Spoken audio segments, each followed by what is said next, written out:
मनीष हेउ बा पशु समस्तଙ୍କ जीवन में रही थाए दुख आउ सुख।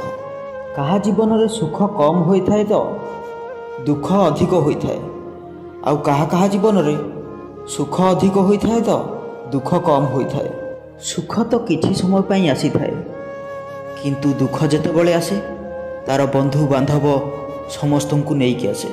किंतु भगवान किछि लोकों जीवन में एमिति दुख दे थांती सहीबाटा असंभव होता है। वास्तव में यह एक सत घटना।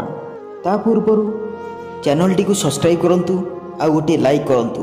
जदि आपको वीडियोटी भल लगे ताहले शेयर करिवे। जदि यही भली घटना आपनको सामना को केबे आसी थाए ताहले कमेंट रे निश्चय लिखिवे।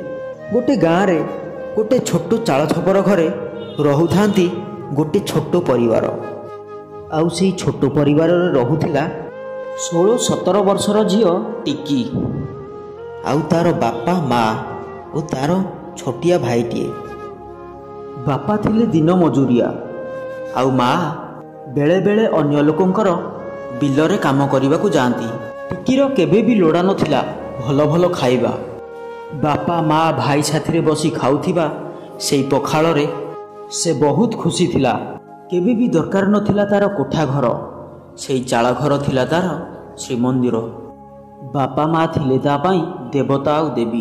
दरकार थिला केवल तार बापांकर सहारा आ मार पणतकानी। जेतिकी भी रोजगार हेउथिला परिवारटी खुशी रे चली जाउथिला। टिकी को होइथाए 16-17 वर्ष।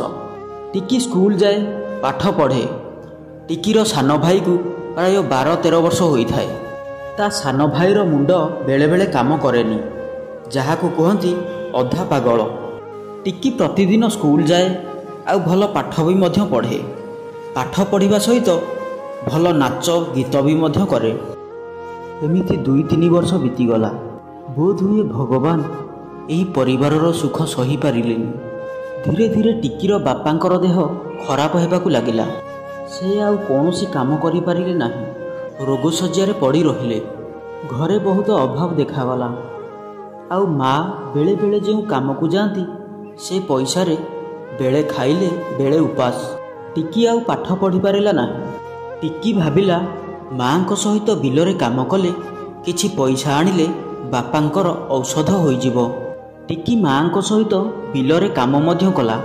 आउ सेथिरु जो पैसा हुए से बा केते बापांकर औषध को नियंट। दिन को दिन बापांकर देह बहुत असुस्थ हो पड़िला। आउ डाक्तर कहिले बापांकर देह भल हेबा पाई प्राय 5 लाख टंका दरकार। जेउ घरे 2 ओली खाइबाकू मुठाए नाही 5 लाख टंका केउठु बा आसीबो। टिकी भाबिला मोते सहर को काम करने जीवाकू पड़िबो। टिकी तार सांग पाखकू सहर को चलीगला। टिकी सहर रे केईटा दिन काम करिछि कि नहीं तार बापांकर मृत्यु होईगला। टिकी सहररू गाँ को चली आसिला। आउ बापांको पाखरे बहुत कांदिला। किंतु माटी पिंडरे आउ कौन जीवन फेरी आसिबो। से बहुत भांगी पड़िथिला। आउ बापांको झुरी झुरी ठीक से खाइबा पीवा कला नाही। धीरे धीरे टिकीर देह मध्य असुस्थ हेबाकू लागिला। तार माँ ताकू नहीं मेडिकल को गले। डाक्टर कहिले टिकीर हार्ट रे किछि प्रोब्लेम अछि, ताकू ऑपरेशन करबाकू पड़िबो। तार माँ बहुत कष्ट रे किछि पैसा जोगाड़ करी टिकीर ऑपरेशन कराइले। भगवान को दयारु टिकी सुस्थ होईगला।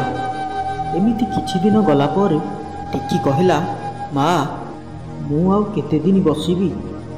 मु जाउची सहर को पुणी काम करी। केते दिन आउ तू आमको काम करी खुआइबू। टिकी ता परदिन सहर को जीवा पाई बाहरी पड़िला। टिकीर माँ को आखिरु लुहधार झरी जाउथाए। आउ कहिले, अरे माँ तो हाथ रे किछि देबाकू केवल मो आशीष छड़ा आउ किछि भी नहीं। टिकी कहिला, माँ तू कांदेना, तो आशीर्वाद छड़ा मोर बा कौन दरकार। टिकीर माँ और ता सान भाई टिकी को बस रे बसाई दे घर को फेरुथिबा समय रे टिकी माँ रो एक्सीडेंट होईगला। टिकीर परिवार को विपद पर विपद माड़ी आसुथिला। सतरे भगवान केते निर्दय। टिकी सहर रे पहुँचीबा मात्रके ଖବର ପାଇଲା ମାଆର ଆକ୍ସିଡେଣ୍ଟ ହୋଇଯାଇଛି। ସେ ଆଉ କ'ଣ ବା କାମ କରିବ। ଶୁଣିଲା ମାତ୍ରକେ ସାଙ୍ଗେ ସାଙ୍ଗେ ବାହାରି ପଡ଼ିଲା ଘରକୁ। କାନ୍ଦି କାନ୍ଦି ମା ପାଖରେ ପହଞ୍ଚିଗଲା।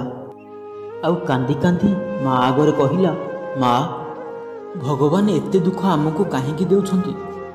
ଆମର ଭୁଲ କ'ଣ ମା? ଆମେ ତ କେବେ କାହାର କ୍ଷତି କରିନେ ନା। ଠିକ୍ ଅଛି ମା, ମୁଁ ତୋ ପାଖରେ ରହିବି, ଆଉ ଏଇଠି କାମ କରି ତୋର ଦେଖାଶୁଣା କରିବି। ଟିକି ମାଆର ଦେହ ଭଲ କରିବା ପାଇଁ ବହୁତ କାମ କଲା, ଏମିତିକି ନିଜ ଦେହର ଯତ୍ନ ନେଲା ନାହିଁ। ଏମିତି କିଛି ଦିନ ପରେ ମାଆଙ୍କ ଦେହ ଭଲ ହୋଇଗଲା, କିନ୍ତୁ ଖରାପ ହୋଇଗଲା ଟିକିର ଦେହ। ଟିକିର ଦେହ ବହୁତ ଅସୁସ୍ଥ ହୋଇଗଲା। ସେ ବିଛଣାରେ ପଡ଼ି ରହିଲା।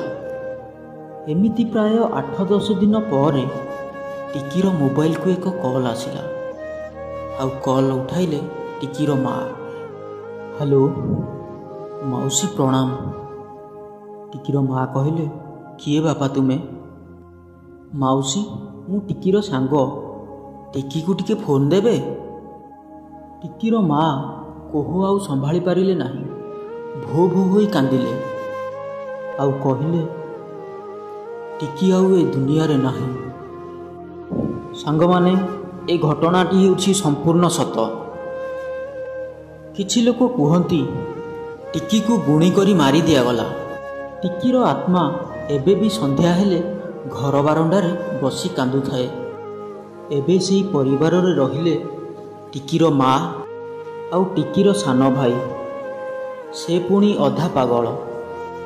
ଏବେ ବି ମାଆର କାନକୁ ବେଳେବେଳେ ଟିକିର ମା ଡାକ ଶୁଭୁଥାଏ, ଆଉ ଟିକିର କାନ୍ଦ ମଧ୍ୟ ମାଆର କାନକୁ ଶୁଭୁଥାଏ। ମା ବା କେଉଁଠି ସହିବ?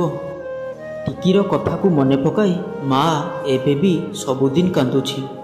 ସତରେ ଭଗବାନ କେତେ ନିର୍ଦ୍ଦୟ, ମଣିଷକୁ ଏତେ ଦୁଃଖ ଦିଅନ୍ତି। ଭଗବାନ କରନ୍ତୁ ଏମିତି ଦୁଃଖ କେବେ କାହାକୁ ବି ନ ଦିଅନ୍ତୁ।